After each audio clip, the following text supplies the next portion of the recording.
بسم اللہ الرحمن الرحیم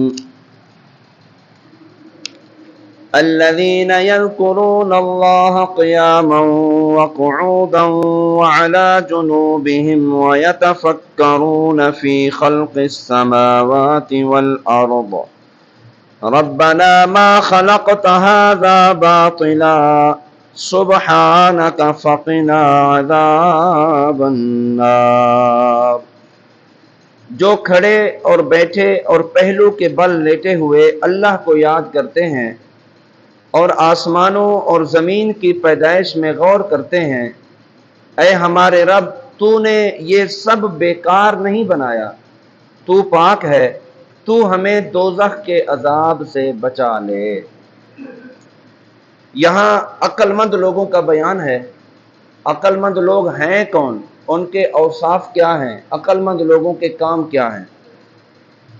نمبر 1، عقل مند لوگ کھڑے بیٹھے اور بستروں پر لیٹے ہوئے ہر حال میں اللہ تعالیٰ کا ذکر کرتے ہیں۔ مولا کریم کی یاد ہر وقت ان کے دلوں میں رچی بسی رہتی ہے۔ ہر وقت اللہ کو یاد کرنے والوں کو قرآن نے عقل مند کہا ہے۔ دوسرا، عقل مند لوگ کائنات میں غور و فکر کرتے ہیں، آسمانوں اور زمین کی پیدائش اور کائنات کے دیگر عجائبات پر غور کرتے ہیں، اور ان کا مقصد اللہ تعالیٰ کی عظمت و قدرت کا زیادہ سے زیادہ علم حاصل کرنا ہوتا ہے۔ نمبر 3، کائنات میں غور و فکر کے بعد اللہ تعالیٰ کی عظمت ان پر آشکار ہو جاتی ہے، اور ان کے دل اللہ کی عظمت کے سامنے جھک جاتے ہیں، اور ان کی زبانیں اللہ کی عظمت کے ترانے پڑتی ہیں۔ اللہ کی یاد اور اللہ کا ذکر، اللہ کی عظمت، اللہ کی تسبیحات بندے کے زبان پر جاری ہو جاتی ہے، تو اسے عقل مند کہا گیا۔ نمبر 4، اللہ تعالیٰ کی بارگاہ میں دوزخ کے عذاب سے پناہ مانگتے ہیں، یہ عقل مند لوگوں کی علامت ہے۔ یہ تمام چیزیں کامل الایمان لوگوں کے اوصاف ہیں، اور ان کو حاصل کرنے کی سب مسلمانوں کو کوشش کرنی چاہیے کہ وہ کامل الایمان بنے اور عقل مند لوگوں کی صف میں شامل ہو جائیں۔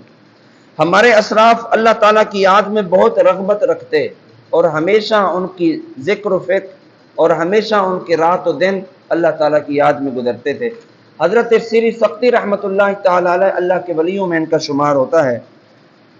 آپ فرماتے ہیں کہ میں نے حضرت جرجانی رحمۃ اللہ علیہ کے پاس ستو دیکھے جس سے وہ اپنی بھوک کو مٹاتے تھے۔ میں نے کہا کہ آپ کھانا اور دوسری اشیاء کیوں نہیں کھاتے؟ تو آپ نے ارشاد فرمایا، میں نے چبانے اور ستو کھا کر گزارا کرنے میں 90 تسبیحات کا فرق پایا ہے کہ اگر چبا کر کھانا کھایا جائے تو 90 تسبیحات کا نقصان ہوگا کہ جو میں نہیں کر سکوں گا۔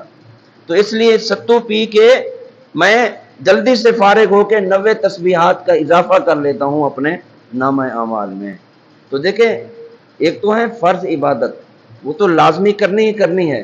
تو یہ کتنے پاک باز لوگ تھے کہ وہ نوافل اور تسبیحات پر اتنا جناب وہ اہتمام کرتے تھے کہ وہ چبا کر کھانا روک دیا، اور انہوں نے فرمایا کہ 40 سال ہو گئے میں نے روٹی نہیں کھائی، ستو سے ہی گزارا کرتا ہوں اور میں اللہ کی عبادت میں زندگی گزار رہا ہوں۔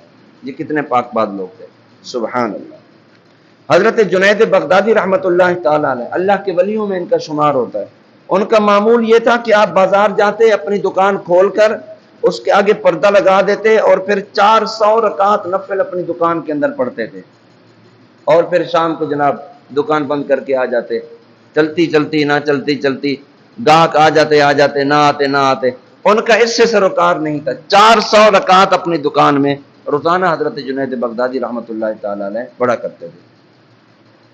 تو جس طرح کسی کی عظمت، قدرت، حکمت اور علم کی معرفت حاصل کرنے کا ایک اہم ذریعہ اس کی بنائی ہوئی چیز ہوتی ہے کہ اس میں غور و فکر کرنے سے یہ سب چیزیں اس کے سامنے واضح ہو جائیں اور کھل جائیں، تو اسی طرح اللہ تعالیٰ کی عظمت، اللہ کی قدرت، اس کی حکمت اور اس کا علم اور اس کی وحدانیت، اس کے علم کی پہچان کے ذریعے حاصل ہوتی ہے کہ جب بندہ غور و فکر کرتا ہے اللہ تعالیٰ کی ان عظمتوں میں تو پھر سوچنے پہ مجبور ہو جاتا ہے کہ یار اللہ کتنی طاقت والا ہے جس نے ساری کائنات کو بنایا ہے، کتنی عظمتیں ہیں اللہ تعالیٰ کی کہ ایسی کسی نے بھی چیزیں نہیں بنائی جیسی اللہ تعالیٰ نے بنائی ہیں۔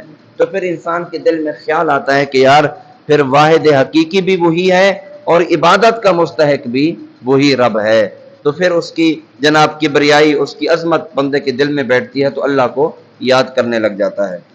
امام غزالی رحمۃ اللہ تعالی علیہ فرماتے ہیں کہ یہ جو جتنے مشاہدات ہیں یا زمین کی اقسام میں سے ہیں، جتنی نعمتیں ہیں، جتنی چیزیں حرکت کر رہی ہیں، جتنی چیزیں حرکت نہیں کر رہی، ذرا آپ غور تو کرو کہ آپ ان کے اندر کتنی قدرت اور کتنی طاقت رکھتے ہو کہ جناب آپ ان کے اندر کوئی ایسی ایکٹیوی چیز یا حرکات کو پیدا کر سکو کہ آپ کی وجہ سے ایسا ہو، لیکن کبھی نہیں ایسا ہوتا۔ یہ درخت ہیں کیسے پھل پھول رہے ہیں، یہ جناب پہاڑ ہیں کتنے بڑے بڑے پتھر ہیں، کیسے بنے، کہاں سے آئے، کس نے بنائے ہیں، انسان سوچ بھی نہیں سکتا، اس کا گمان بھی نہیں ہے۔ تو فرمایا کہ جب ان تمام چیزوں کو تو دیکھے گا تو پھر تجھے پتہ چلے گا کہ یار یہ صرف میرے رب کا کام ہے، اللہ کے علاوہ کوئی بھی ایسا کام نہیں کر سکتا۔ پھر آپ فرماتے ہیں کہ اندھا وہی ہے جو اللہ کی تمام صنعتوں کو تو دیکھے لیکن انہیں پیدا کرنے والے خالق کی عظمت سے مدہوش ہو جائے اور اس کے جلال اور جمال پر عاشق نہ ہو۔ ایسا بے عقل انسان حیوانوں کی طرح ہے جو فطرت کے عجائبات اور اپنے جسم میں غور نہ کرے۔ اللہ کی عطا کردہ عقل جو تمام نعمتوں سے بڑھ کر ہے اسے ضائع کر دے اور اسے علم حاصل نہ کرے، اور جب بھوک لگے تو کھا لے، جب کسی پر غصہ آئے تو جھگڑا کر لے، تو فرمایا یہ کون سی انسانیت ہے؟ ایسے کام تو جناب جانور بھی کر لیتے ہیں۔ انسان کو جو اللہ نے عقل عطا فرمائی ہے، عقل تمام نعمتوں سے بڑی چیز ہے، اور یہی عقل ہی اللہ تعالیٰ کی معرفت کرتی ہے اور اس کی پہچان بندے کے اندر حاصل ہوتی ہے۔ تو اللہ تعالیٰ مسلمانوں کو ہدایت عطا فرمائے، اللہ کی دی ہوئی نعمتوں پر اللہ تعالیٰ ہم سب کو لمحہ بلمحہ شکر گزاری کی توفیق بھی عطا فرمائے، اور ہمیشہ اللہ کی بارگاہ میں اللہ تعالیٰ ہمیں اپنی بارگاہ میں جھکے رہنے کی توفیق عطا فرمائے۔